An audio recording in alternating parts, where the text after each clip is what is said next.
నమస్తే, welcome to big Telugu TV. ప్రస్తుతం మనతో పాటు ఉన్నారు సినీ క్రిటిక్ దాసరి విజ్ఞాన్ గారు. హలో అండి. నిన్న పిఠాపురంలో జరిగిన సంఘటన విన్న తర్వాత ఒక్కసారిగా ఉలిక్కిపడాల్సిన పరిస్థితి. ఎందుకంటే సాధారణంగా ఎవరైనా పెద్దవాళ్ళు ఆ నియోజకవర్గానికి చెందిన వాళ్ళు అనుకోండి, ఫర్ ఎగ్జాంపుల్ ఆ నియోజకవర్గానికి అంతా ఒక ఎమ్మెల్యే ఉన్నారు, బట్ ఆయన ఒక ప్రాంతంలో ఉంటారు కదా. ముఖ్యంగా అలాంటి దగ్గర చాలా సెన్సిటివ్గా ఉంటాయి విషయాలన్నీ కూడా. హడావిడిగా కొట్టుకోవడాలు, ఇబ్బందులకి గురి చేయడాలు ఉండవు. పెద్దోళ్ళు ఉన్నారు కాబట్టి కాస్త జాగ్రత్తగానే ఉంటారు. అలాంటిది పిఠాపురం నియోజకవర్గానికి ఎమ్మెల్యేగా ఉన్న పవన్ కళ్యాణ్ గారు ఆ స్థానంలో నరబలి జరిగింది. ఒక చిన్నారిని చంపేశారు. ఇంకా తర్వాత తెలిసిన వార్తలే కదా, ఆయన పదవిలో కొనసాగడానికి, రాజకీయాలు ఎదగడానికి బలులు అనేవి కామన్, చేస్తూనే ఉంటారు. క్షుద్ర పూజలు చేయాలి, ఇలా మాట్లాడుకునే వర్గం కూడా ఉంటుంది. ఇప్పుడు అలానే మాట్లాడుకుంటున్నారు. ఏంటి అసలు ఏం జరిగింది పిఠాపురంలో? ఎప్పుడైతే పవన్ కళ్యాణ్ గారు పిఠాపురానికి ఎమ్మెల్యే అయ్యాడో అండ్ ఎమ్మెల్యేగా తనకి టికెట్ కన్ఫర్మ్ అయిందో అప్పటి నుంచి దేశవ్యాప్తంగా పిఠాపురం అనే ఒక ఏరియా కొంచెం వెలుగులో ఉంది, నిజమే. లైమ్ లైట్లో. ఎవరు పిఠాపురం తాలూకాను కూడా రాసుకున్నారు చాలా మంది బండ్ల పైన వెనక. సో అండ్ నెక్స్ట్ మళ్ళీ అక్కడ అపోలో హాస్పిటల్స్ కూడా కడతామని వీళ్ళు ప్రకటించిన వెంటనే కాకినాడ చుట్టుపక్కల ఏరియాలో కూడా ఇది ఒక సిటీలా తయారవుతుందేమో ఆ రేంజ్లో బాగా ఇదైంది. అండ్ నెక్స్ట్ పవన్ కళ్యాణ్ గారు కూడా అంత గట్టిగా దీని గురించి పట్టించుకున్నారు. ప్రచారం టైంలో ఎక్కడెక్కడి నుంచో స్టార్స్ అందరు వచ్చారు. సో అంత ఓ సెలబ్రిటీ నగరం అయిపోయింది. అందుకని చెప్పేసి దాని మీద ఏ వార్త వచ్చినా బాగా క్షణాల్లో వైరల్ అవుతూ ఉంది. యాక్చువల్లీ క్షుద్ర పూజలు చాలా చోట్ల జరుగుతూనే ఉంటాయి, వెలుగులోకి అంతగా రావు. ఈ ఏరియా కొంచెం లైమ్ లైట్లో ఉంది కాబట్టి ఇది ఇప్పుడు బాగా పాకుతూ ఉంది. సో ఇక్కడ ఏం జరిగింది, ఒక తల్లి తన 5 months బేబీ, ఇంతే 5 months బేబీని పక్కన పెట్టుకొని చక్కగా పడుకుంది. కాసేపు అదేంటో అటు ఇటు తిరిగేసరికి అదొక పిల్ల కనబడలా, ఇలా చెయ్యేస్తే.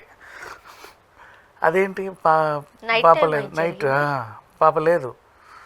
అర్ధరాత్రి మామూలుగా పడుకుంటే అప్పుడప్పుడు తల్లి కంట పెట్టుకుంటూ ఉంటుంది కదా, చూస్తేనేమో పిల్ల లేదు పక్కన. ఏమైంది ఇంతలో అని చెప్పేసి అలా వెతికితే గుమ్మం దగ్గర కొన్ని నిమ్మకాయలు, పసుపు, కుంకుమ పెట్టుంది. ఇంత రింగులు రింగులు తిట్టిన జుట్టు. భయం వేసింది, అమ్మో ఇదేదో జరిగింది అని చెప్పేసి ఆ పక్కన ఈ పక్కన అరుచుకుంటూ తిరిగింది. చుట్టుపక్కల ఇళ్ళల్లో లైట్లు. ఏమైందని నా కూతురు కనబడట్లేదు, గుమ్మం దగ్గర అదేదో ఉంది, ఎవరో ఎత్తుకెళ్ళారు. పోనీ ఎత్తుకెళ్ళిన వాళ్ళు కిడ్నాప్ చేసి ఏదైనా డిమాండ్ చేసి మళ్ళీ రిటర్న్ ఇస్తారా అన్న ఆశ కూడా నాకు లేదు. ఎందుకంటే అక్కడ నిమ్మకాయలు ఉన్నాయి కాబట్టి ఏదో బలి చేసి ఉంటారు. నాకు ఈ పాటికి జరిగిందో లేకపోతే చేస్తున్నారో వెంటనే ఆపాలి. ఎవరు వచ్చారో తెలియట్లా, ఎటు వెళ్ళారో తెలియట్లా, ప్లీజ్ వెతకండి. అందరూ బయటకు వచ్చారు. వెతుకుతూ ఉంటే ఇంటి పక్కింటి బావిలోనే పాప మృతదేహం పడి ఉంది. అక్కడే. అంటే క్షుద్ర పూజలు చేసేవాళ్ళు అలా బావిలో పడేస్తారా? నాకు తెలియదు, నేను ఎప్పుడు చేయలేదు. నీ అనుమానం తగిలయ్యా, నాకు నిజంగా తెలియదు. అసలు విషయానికి వస్తే అంటే సాధారణంగా అలా పూజలు చేసినప్పుడు బాబు ఎలా అన్నానంటే భయం అవుతుంది, సారీ, బట్ బలి ఇస్తారంట. సినిమాల్లో చూసిన సిచ్యువేషన్లు ఎట్లా ఉంటాయంటే ఆ పొలిమేర ఇవన్నీ ఏదో చూస్తూ ఉంటాం కదా, బలి ఇస్తారు. అక్కడే పెట్టి వాళ్ళని చంపడము ఏదో చేయడం చూసాం. అంతెందుకు, ఇప్పుడు రేపు రిలీజ్ కాబోతున్న జగదేక వీడు అదిలో ఒక సుందరి కూడా బలేగా, దేవకన్యను బలిస్తే నాకేదో అవుతుంది అమరీష్ పురి అనడం. రేపే రిలీజ్ అది. ఇట్లాంటివి చూసాం అంతే, అంతకు మించి ఏమీ తెలియదు. అండ్ భైరవ ద్వీపంలో కూడా రోజు అలా లేచి అంతకొని ఇలా కూర్చుంటుంది.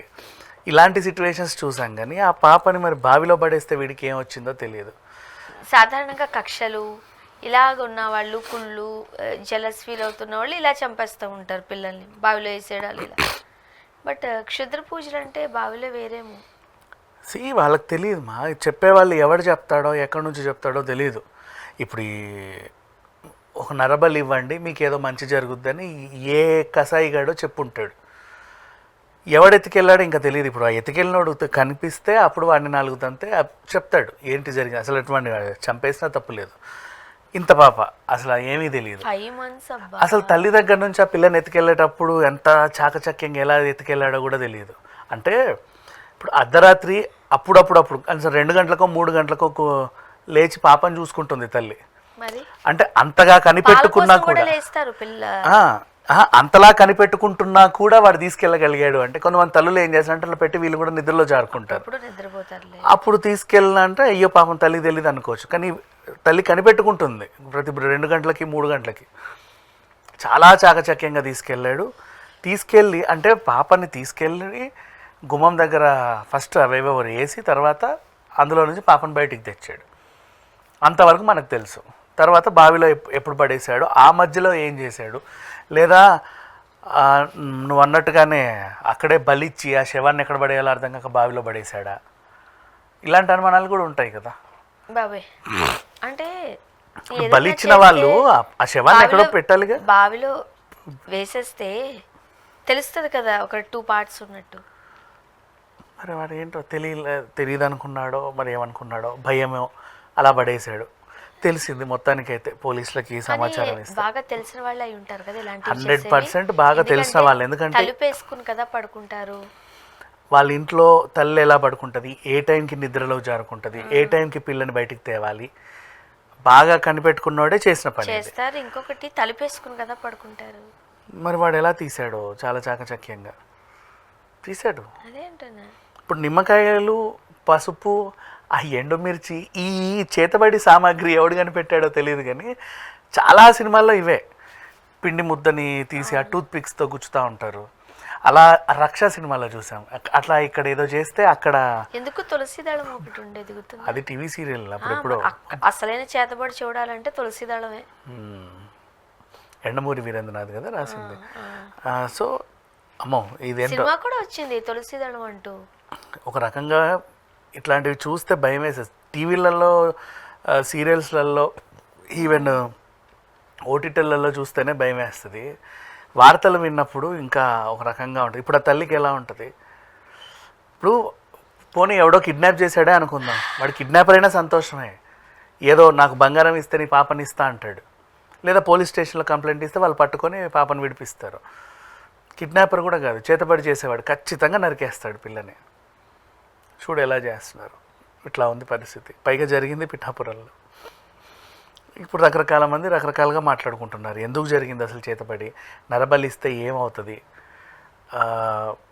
అంటే. ఇంకొంతమంది ఏం మాట్లాడుతున్నారంటే ఊరు బావు కోసం ఎవడో ఏదో చేశాడంట. ఊరు బావు కోసం చేయడం ఏంటి వాళ్ళు? ఏమైందా పిఠాపురానికి? అంత బాగానే ఉంది.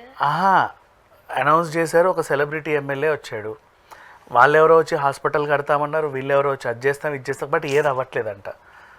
ఊరికి మంచి జరగాలంటే నరబలి ఇవ్వాలని ఎవరో చెప్పుకుంటారు. అపోలో హాస్పిటల్ ఉంది, పెద్ద దూరం. పిఠాపురంలో లేదుగా. అట్లని కాదు మా అసలు అంటే చేసినవాడిని పట్టుకుంటే ఎందుకు చేశాడో అర్థమవుతుంది. ఇప్పుడు మనం మాట్లాడుకునేవన్నీ వీళ్ళు మాట్లాడుకునేవి. చిన్న పిల్ల 5 months, ఇంకేం మాట్లాడతాం. అసలు ఆ చేతబడి చేయాలని వాడికి సలహా ఇచ్చింది ఎవరు? అలా చేస్తేనే నీకేదో మంచి జరుగుద్దని చెప్పినోడు ఎవడు? ఇవన్నీ కదా. ఇప్పుడు పొలిమేర సినిమాల్లో పెళ్ళామే వాడిని చంపేస్తుంది. ఎందుకు? వాడు చేసే పని అలాంటిది. ఇప్పుడు కూడా అంతే కదా. దీన్ని ఎలా మాట్లాడుకుంటాం?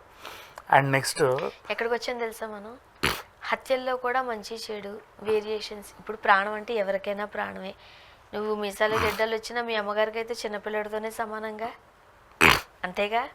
పైగా చెట్టంత ఎదిగిన కొడుకు అనుకుంటారు సాధారణంగా అలా చూస్తే.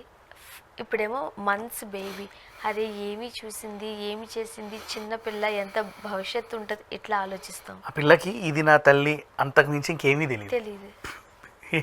రోజు కనపడే ఒక మసి ఇయ్యని అవ్వడం తప్పితే. బా, ఇలాంటి టాపిక్స్ అసలు మాట్లాడొద్దు. చూద్దాం. Thank you.